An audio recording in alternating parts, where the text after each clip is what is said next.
अमरीकी सदर ट्रंप ने बरतानिया पर भारी टैरिफ लगाने की धमकी दे दी। सदर ट्रंप ने मौक़िफ़ अपनाया कि बरतानिया में डिजिटल सर्विस टैक्स आयद है, जिससे अमरीकी कंपनियां मुतासर हो रही हैं।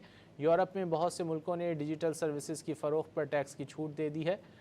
बरतानिया में डिजिटल सर्विसेज पर टैक्स तवील अरसे से हल तलब है।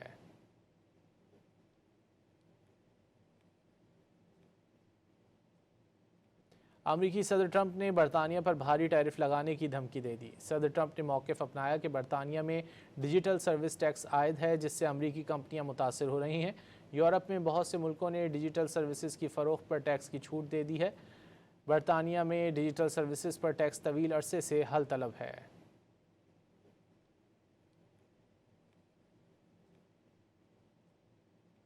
अमरीकी सदर ट्रंप ने बरतानिया पर भारी टैरिफ लगाने की धमकी दे दी। सदर ट्रंप ने मौक़िफ़ अपनाया कि बरतानिया में डिजिटल सर्विस टैक्स आयद है, जिससे अमरीकी कंपनियां मुतासर हो रही हैं।